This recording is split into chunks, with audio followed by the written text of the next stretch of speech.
Imagine, for a moment, a man made of steel. Not the steel of a sword, but the steel of a coiled spring.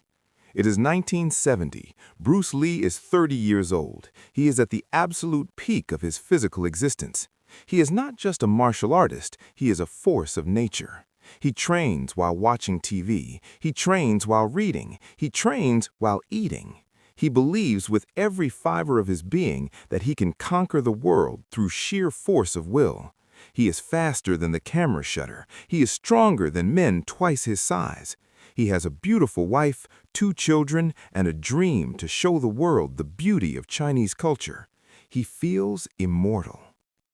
But the universe has a way of humbling those who fly too close to the sun. The ancient Greeks called it hubris. Bruce just called it ambition. On the morning of August 13th, 1970, Bruce is in his backyard. The sun is shining. It's a day like any other. He loads a barbell with 125 pounds, roughly 60 kilograms. It is a weight he has lifted thousands of times. He prepares for an exercise called Good Mornings. You place the bar on your shoulders and you bow forward, keeping your legs straight. It creates tremendous tension on the lower back.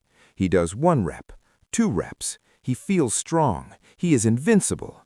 And then a sound, a pop, like a dry branch snapping in a winter forest.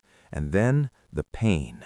Not a dull ache, but a blinding, white-hot lightning bolt that tears through his spine and drops the dragon to his knees. In 1 second, 1 single second, the myth of invincibility is shattered. They rush him to the hospital. The doctors run tests. They look at the x-rays, and they come back with a sentence that sounds like a funeral rite. They tell him, "Mr. Lee, you have severely damaged your 4th sacral nerve. You will never kick again. You will never do kung fu again. If you are lucky, if you are very lucky, you might be able to walk like a normal person. But the dragon is dead." Can you feel the weight of those words? For a man whose entire identity, whose entire livelihood, whose entire soul is built on physical expression, this is not a diagnosis, it is a death sentence. They send him home. They put him in a traction device. He is strapped to a bed. He cannot move. He cannot turn over. He can only stare at the ceiling. 1 day passes, then a week, then a month. The physical pain is excruciating, but the mental torture is worse. Bruce is broke. He has no money coming in. He has a mortgage. He has a family. The Hollywood studios who promised him scripts, they stopped calling. The friends who wanted to learn to fight, they disappeared. He is alone with his thoughts, and his thoughts are dark. Imagine lying in a dark room, your body broken, listening to the rain hit the window, wondering if your life is over at age 30. Anger sets in, bitter, hot anger. Why me? I trained harder than anyone. I ate better than anyone. Why did this happen to me? This is the moment where most people give up. This is the moment where the story usually ends. The hero gets hurt, accepts his fate, and lives a quiet life of regret. But Bruce Lee was not most people.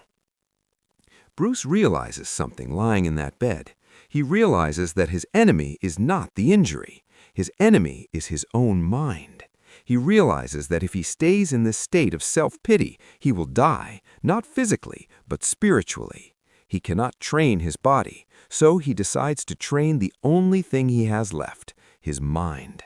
He asks his wife, Linda, to go to the bookstore. He asks for books on philosophy, on psychology, on religion, on anatomy. He doesn't just read them, he devours them. Krishnamurti, Alan Watts, Buddhism, Taoism, Western boxing manuals, biographies of great leaders. His bed becomes his library. His cast becomes his desk. He begins to write. He writes thousands of pages, notes on combat, notes on the human soul, notes on the nature of water. It is in this darkness, in this immobility, that the true Bruce Lee is born. Before the injury, he was a fighter. During the injury, he became a philosopher. He realizes that his style of martial arts, the rigid forms, the strict traditions, was just like his back. It was too stiff. And because it was stiff, it broke under pressure. He needed to become something else, something fluid, something that could not be broken because it had no fixed shape. He writes down a phrase that will define the rest of his life. 2 simple words on the back of a business card. He pins it to the wall where he can see it every day. Walk on. Just that. Walk on. When the pain is unbearable, walk on. When the bank account is empty, walk on. When the doubt creeps in, walk on. 6 months. Bruce Lee stays in that bed for 6 months. Doctors said he would never kick again, but slowly, painfully, he starts to move. He forces his will upon his nervous system. But here is the twist. He doesn't try to go back to who he was before the injury. He knows that man is gone. He has to build a new machine. Because of his back pain, he cannot fight the way he used to. He cannot waste energy. He has to be efficient. He has to be direct. He strips away everything that is unnecessary. No fancy movements, no waving hands, just the truth. This injury, this curse, gave birth to Jeet Kune Do, the way of the intercepting fist. If Bruce had never broken his back, he might have remained just a talented kung fu stylist, but the pain forced him to evolve. It forced him to find the essence. He learned that the obstacle is not in the way. The obstacle is the way. The water does not complain when you put a rock in the stream. It flows around it. It goes over it. It wears the rock down over time. Bruce became the water. He started training again, but this time he wasn't training to be strong. He was training to be honest. Honest with his body. Honest with his limitations. He wore a back brace for the rest of his life. Every kick you see in his movies, he threw those kicks through a veil of chronic pain. But he didn't let the pain stop him. He used it as fuel.